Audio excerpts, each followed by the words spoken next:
A long, long time ago, I was grade 3 or 4, attending an all-girls convent school in Manila.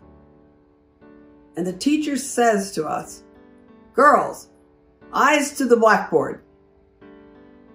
I couldn't see the board, so I squinted and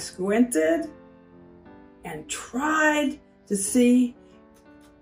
Suddenly, "Candy, I dare you make faces at me. Do you think you're funny?" Blah, blah, blah. I didn't know. The next day, Mom took me to the optometrist to take an eye test. I failed. I had never failed a test in my life. The first time I wore glasses to school, I was so scared. And then I realized I could see. I could read the blackboard. I could even see the mole above my teacher's lip. I realized that I had not failed. With my new glasses, I could see things I could not see before. I had superpower. The end? It was only the beginning.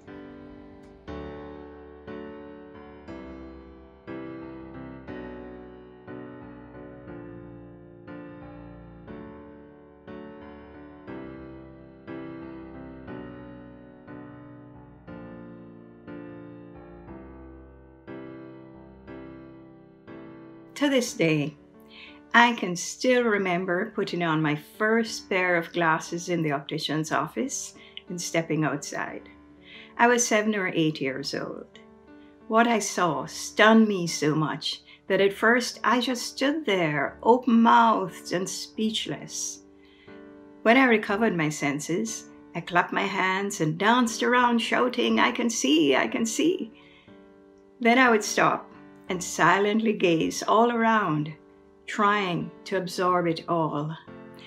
The adults laughed at what they considered my antics because, of course, they didn't see what, for the first time in my life, I was able to see. I was already quite a reader and often had my head buried in a book. The Jamaican mountain village where I grew up did not have a doctor or a clinic. Going to an optician or wearing glasses in those days was rare. Glasses tended to be associated with what was regarded as a superior class of person. The parson or the school teacher or the postmistress are the ones that I remembered. It took a long time for someone to notice that I probably held the book right up to my nose as I read, and that I needed a vision check. It turned out that I was terribly nearsighted.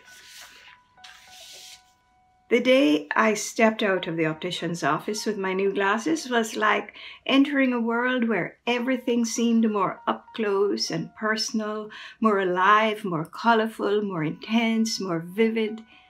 A world that was in front of my eyes all along, but had often seemed hidden behind a fog or a veil. I became overwhelmed by the intensity of colors and a landscape that revealed itself in patterns and details, no longer as dense blocks of color, but layered with clearly defined edges and shapes. Trees at a distance now thrust their individual trunks, shapes, and leaves at me, of every shape and shade of green. Flower beds yielded up individual patterning. For the first time, I could see far into the distance and follow our rivers meandering. The dark masses became clear-cut mountains beyond which other mountains rose, separated by bands of mist. My newly opened eyes were making my other senses become more intensely alive. Sense and taste and hearing and touch. I wanted to savor everything at once. I felt somewhat like the heroine of my favorite book, Alice in Wonderland, who entered into a magical new world in which nothing was as she knew it, and where familiar objects were constantly transformed into something else. Even the adults I had known all my life looked different, their features more clearly defined, some frightening, some more endearing. Eventually, my excitement died down, and I accepted my double vision, which is how I thought of it, the difference in what I saw when I put my glasses on and when I took them off. And I discovered a useful trick. I could take my glasses off so as not to listen to or hear annoying people. For hearing was better with seeing. Wearing glasses as a child didn't bother me, as it gave me a certain status. I became the center of attention in my primary school as kids crowded around to ask questions or beg me for a borrows so they too could look through my lenses. And later, in the town where I went to high school, kids wearing glasses were not a novelty.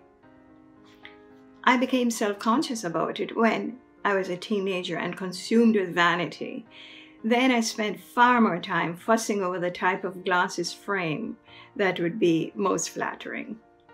When I started working, I switched to contact lenses and wore these for many years, but then had the inconvenience of also having to wear glasses for reading or dark glasses when I was outside in the sun. I eventually gave that up and went back to glasses, which is what I'm wearing now.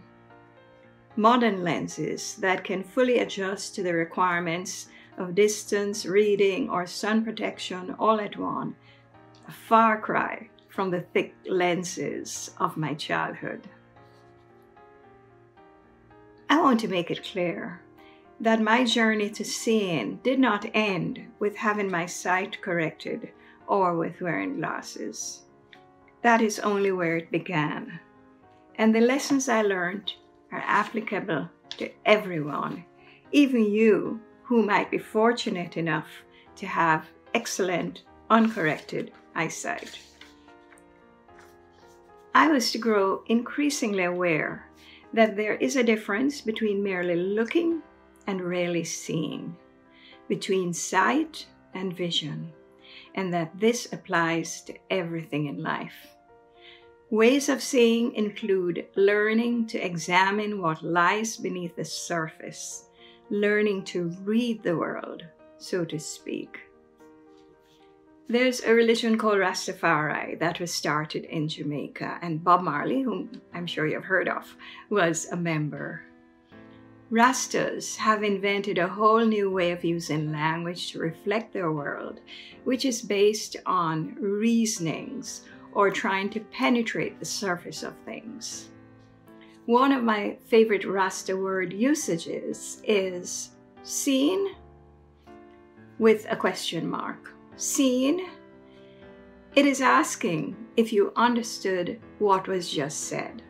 Not just did you hear it, but did you see it in your mind's eye? And as a statement, seen is affirming that the listener is also making that effort to understand at a deeper level. This is what I was learning to do once I began to apprehend the physical world with such clarity.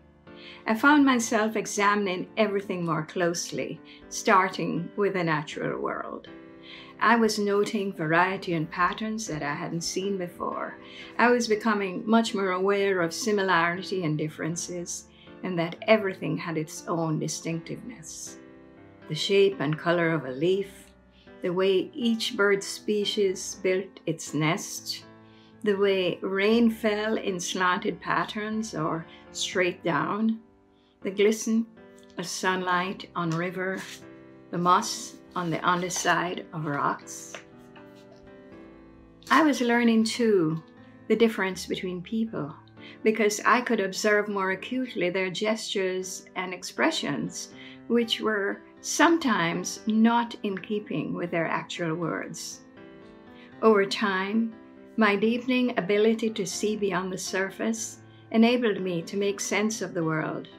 I could make better judgments or form opinions of my own. A visionary lens, penetrating beneath the surface, allowed me to develop my imagination and my creative self.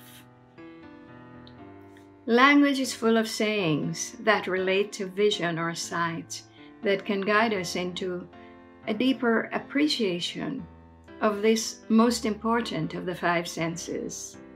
Even though many of these sayings are so overused, they're called clichés. We know them by heart because we hear them so often.